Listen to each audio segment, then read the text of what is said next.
네, 수고 많으십니다. 더불어민주당 경기 부천 소사 출신 김상희입니다. 오늘을 12월 3일 오늘은 27번째 맞는 27번째 맞는 세계 장애인의 날입니다. 올해는 우리 정부가 유엔 장애인 권리 협약이 비준한 지 12년째 되는 해이기도 합니다. 유엔 장애인 권리 협약은 21세기 최초의 국제 인권법에 따른 인권 조약입니다.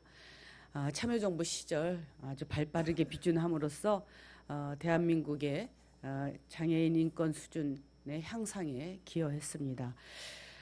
그런데 2014년 유엔 장애인 권리위원회는 한국 정부에 대해서 협약 제19조의 이행 상황이 부족하다고 지적하고 개선할 것을 권고했습니다. 19조는 자립적 생활 및 지역사회의 동참 조항입니다. 이 조항을 제대로 실현하기 위해서는 무엇보다도 장애인의 탈시설 정책이 강력하게 추진되어야 합니다. 또한 협약 비준 당시 제외된 선택의정서 비준도 우리에게 남아있는 숙제입니다. 이 자리에 함께 하신 전국 장애인 차별철폐연대 활동가분들은 모두 탈시설 운동에 인생을 바쳐오신 분들입니다. 이분들의 노고로 우리나라 장애인 정책이 한 발자국 한 발자국 나아가고 있는 것이라고 생각합니다. 또한 함께 해주신 중요한 분들이 계십니다. 사회복지법인 프리웰 재단 산하의 장애인 시설에 거주하시던 32명의 당사자분들이 드디어 시설을 퇴소하고 장애인 지원 주택으로 입주하게 되었습니다. 대표로 몇 분 오셨는데 정말 기쁜 소식입니다. 현재 국회에는 탈시설 법안이 발의되어 있고 저도 동참하고 있습니다. 정말 국회가 어려운 상황입니다. 20대 국회에서 꼭 입법이 실현되어야 되기를 간절히 바라고 있습니다. 지금 국회에서는 많은 법안들이 쌓여 있습니다.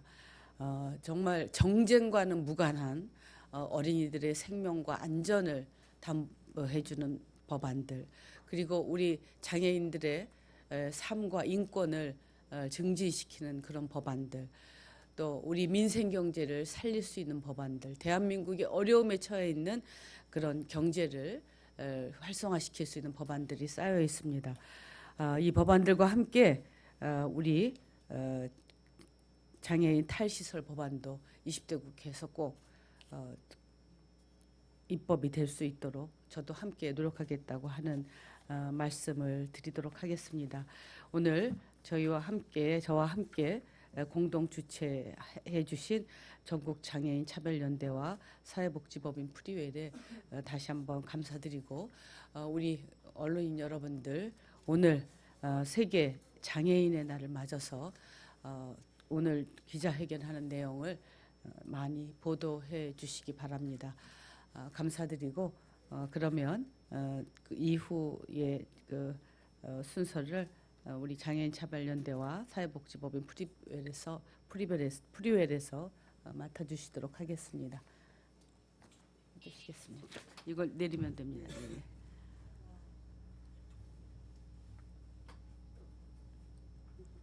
네. 이 정도 내리면 되겠습니까? 네.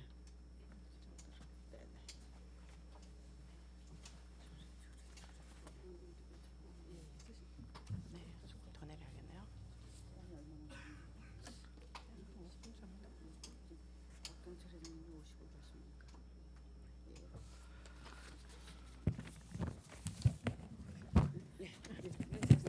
조절이 되니까. 네. 네. 네, 안녕하십니까? 저는 유엔 장애인 권리위원으로 활동하고 있는 김미연입니다.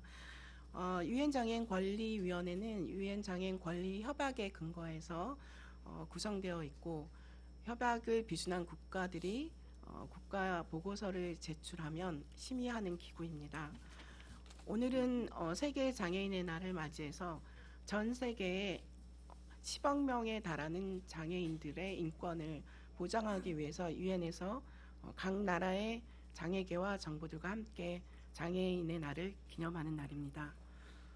장애인의 삶을 유엔은 어떻게 이야기하고 있을까요? 우선은 지역사회에서 장애인들이 자기 삶의 의사결정권을 갖고 스스로 결정하고 살 수 있도록 인권을 보장받으며 살 수 있는 것이 유엔 장애인 권리 협약의 결론입니다. 그래서 이 자리가 얼마나 뜻깊은가를 여러분들에게 말씀드리고 싶습니다. 제19조 자립적으로 생활하고 사회에 통합돼서 살아야 됨을 유엔 장애인 권리 협약은 이야기하고 있습니다. 본 협약은 장애인들이 지역사회에서 사는 것이 인류 발전의 사회 경제적, 더 나아서 구체적으로는 빈곤을 퇴치하는 노력에 아주 기여할 수 있는 방법이라고, 또 인류의 진보를 가져올 것이라고 전문에서 밝히고 있습니다. 그리고 제19조 장애인의 완전한 사회 통합은 구체적으로 협약에서 장애가 없는 사람들과 동등한 조건으로 거주지 선택의 자유, 또 누구와 어디서 어떻게 살 것인가에 대한 선택의 자유, 그리고 특정한 거주 형태에서 사는 것을 강요당하지 않을 것을 분명하게 이야기하고 있습니다. 그리고 지역사회에서 살기 위해서 소외 또는 격리를 예방하기 위한 국가의 조치를 요청하고 있고, 각종 가정 내외의 지원 서비스와 주거 서비스, 그리고 지역사회의 지원 서비스에 대한 완벽한 접근을 국가가 보장하도록 요구하고 있습니다. 무엇보다도 장애가 없는 사람들이 사용하고 활용하는 지역사회의 모든 시설들이 장애인들에게 장벽 없이 사용될 수 있도록 해야만이 완벽한 장애인의 인권을 보장하는 것으로 얘기합니다. 타일시설이 단순히 시설에서 살지 않는 것을 말하는 것이 아니라 유엔 장애인 권리 협약에서는 개인의 자유와 안전에 관련된 제14조에서 안전과 자유권에 관해서도 이야기하고 있습니다. 특정한 시설에서 산다는 것은 협약의 근거에서 보면은 불법적이며 인권을 침해하는 가장 확실한 방법으로 보고 있으며, 무엇보다도 국가의 제도적 인권 차별의 구조적 요소로서 시설을 지목하고 있습니다. 저희 유엔 장애인 권리위원회는 1년에 40개국 이상을 심의하고 있는데요. 그 나라에서 장애인의 특히 시설의 시설 문제에 대한 국가의 입장이 어떠한지 정확하게 질의를 하고 있습니다. 탈시설이라는 이슈가 단순히 복지 관점에서 잘못 이해되어서 장애인을 보호하고 지원하는 거라고 오해될 수 있으나, 어떤 종류의 시설이라도 그것은 개인의 선택권과 인권을 침해하는 요소가 있기 때문에 유엔 장애인 권리위원회에서는 국가가 시설보다는 지역에서 개개인의 장애인이 완벽한 개별 서비스를 지원받아서 살 수 있는 인권을 수립하기를 권고하고 있습니다. 오늘 이 자리가 대한민국의 정부가 우리나라의 장애인들이 지역사회에서 다른 사람들과 동등하게 살 수 있도록 개별적인 완벽한 서비스 지원을 통해서 탈시설을 할 수 있는 국가의 구체적인 계획들을 수립하고 발표하는 그러한 순간을 기대하면서 이 자리에 나왔습니다. 감사합니다.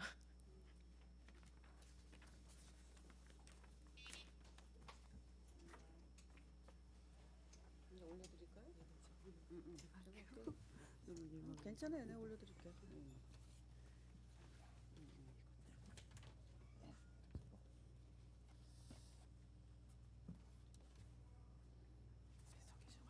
괜찮아요.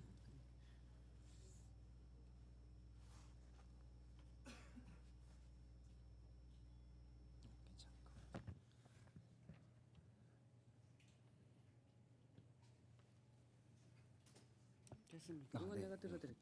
감사합니다. 원래는 탈시설이 당사자분이 발언하기로 하셨는데요. 지금 대중교통상의 문제가 발생을 해서 제가 대독하게 됐습니다. 네, 대독하도록 하겠습니다. 신정훈 씨인데요. 신정훈 씨의 발언은 네, 안녕하세요. 저는 김포에 있는 향유의 집에서 자립한 신정훈입니다. 저는 27살에 교통사고로 경추를 다쳐서 장애를 갖게 되었습니다. 사고 후에 병원과 집에서 생활하다가 도저히 생활할 수가 없어서 시설에 입소하게 되었고 지금 20년 가까이 생활했습니다. 시설에 사는 생활은 장단점이 있습니다. 가족들에게 부담스러운 존재라는 것으로부터 해방될 수 있었고 가족들의 걱정 없이 살 수 있다는 것이었습니다. 그러나 한편으로는 제가 장애인이 되어 시설에 들어감으로써 그동안 지역사회에서 인간으로서 누려왔던 수많은 권리를 포기해야만 했습니다. 차차 시설 생활에 적응해가면서 안정을 찾았지만 제가 사람으로 태어나서 제 삶이 이렇게 정해져 버렸다는 것에 배감이 들었습니다. 그런 와중에 시설 장애인의 자립생활이 공론화되었습니다. 근데 그 제도를 제가 처음 접했을 때 어딘지 모르게 부족하게 느껴졌습니다. 자립한다는 것이 그냥 혼자 나가서 알아서 살라는 게 아닌데 자립한 이후에 보장되는 서비스가 부족하다는 생각이 들었습니다. 그런데 제가 어제 20년 만에 자립을 했습니다. 어제 서울시 장애인 지원주택으로 이사를 했는데요. 서울시 장애인 지원주택은 집과 주거서비를 같이 주니까 훨씬 더 안전하고 불안하지 않게 자립할 수 있었습니다. 평생 처음으로 제 이름으로 계약된 주택에서 저는 이제 혼자서 살게 됐습니다. 불안하기도 하고 떨리기도 합니다. 하지만 기대됩니다. 처음에는 힘들겠지만 차차 적응해 나가면 잘할 수 있을 거라고 제 자신을 믿습니다. 서울시의 장애인 지원주택과 같은 제도가 세계 여러 나라에서 시행되고 있다고 들었습니다. 아직 시설에 많은 장애인이 있는데 그 장애인들도 저처럼 자립할 수 있게 많은 제도가 만들어졌으면 좋겠습니다. 감사합니다.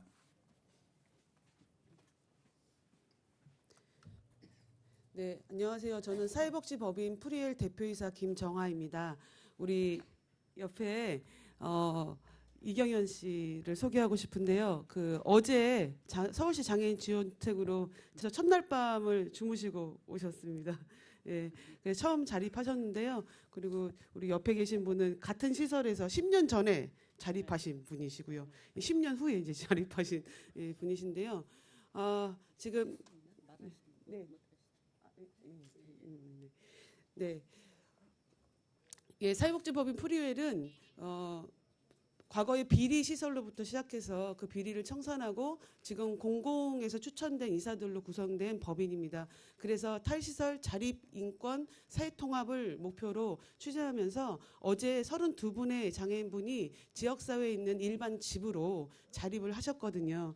지금 시설에는 3만 명이 넘는 장애인들이 여전히 시설에 살고 있습니다. 이제 더 이상 이제 시설에서 누군가에게 시설에서 살라고 강요하는 시대는 끝났다고 생각합니다. 이제 그들이 다 지역사회에 나와서 살 수 있도록 제도가 만들어져야 되는데 그 제도 중에 하나가 어제 우리 이경현 씨나 지금 아까 발언하신 신정훈 씨 같은 분이 들어가신 서울시 지원주택 사업이라고 생각합니다. 근데 그 제도는 서울시 사업에 국한되어 있습니다. 전국적으로 장애인 지원주택 제도가 전국 제도화되면 전국에 있는 많은 장애인들이 그 혜택을 받고 지역사회에 통합된 삶을 살 수 있을 거라고 생각합니다. 그리고 더 나아가서는 이런 것들이 국가가 계획을 세워서 장애인들에게 계속 기다려라 이런 말 하지 말고 지금 당장 그분들이 지역사회에 살 수 있는 여건을 마련해서 계획적으로 그분들이 이전에 갈 수 있는 국가의 로드맵이 필요한 시대라고 생각합니다. 정부가 그 길에 빨리 적극적으로 그 역할을 해줬으면 좋겠습니다. 탈시설 로드맵을 하루빨리 정부가 만들어서 시행했으면 좋겠습니다. 네, 감사합니다. 우리 박경석 대변인과 마지막.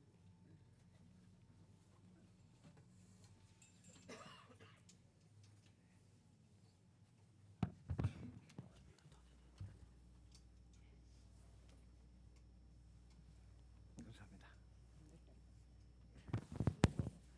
네네. 저는 전국 장애인 차별철폐연대 상임 공동대표 박경석입니다.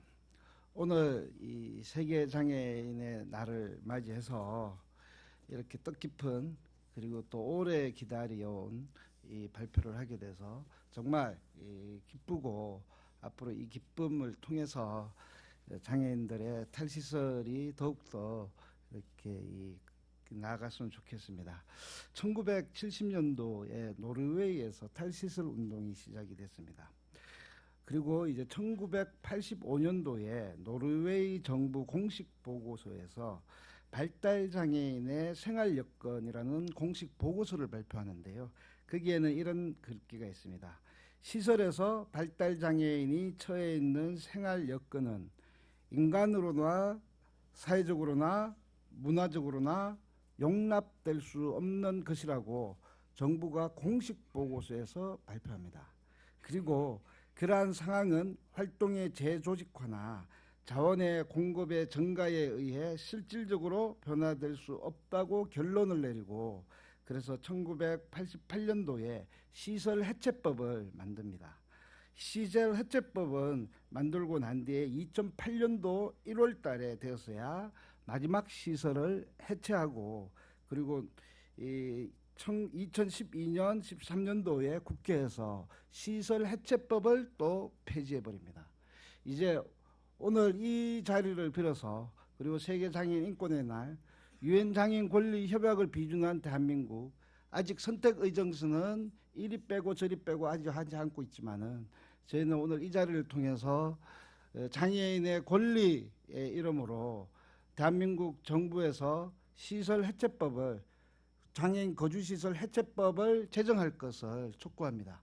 그리고 21대 총선에서 저희는 이 장애인 거주시설 폐쇄법을 전면에 내걸고 이제 더 이상 미루지 말고 더 이상 용납할 수 없는 시설에서 인간적으로나 사회적으로나 문화적으로 용납할 수 없는 거주시설을 인정하지 않는 대한민국이 될 수 있도록 저희는 투쟁해 나갈 것입니다. 감사합니다.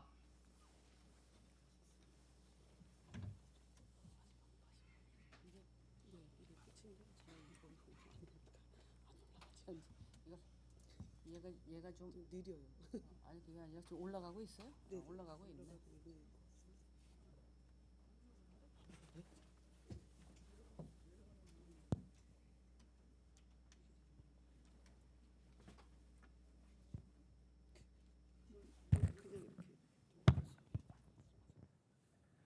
나봐봐요.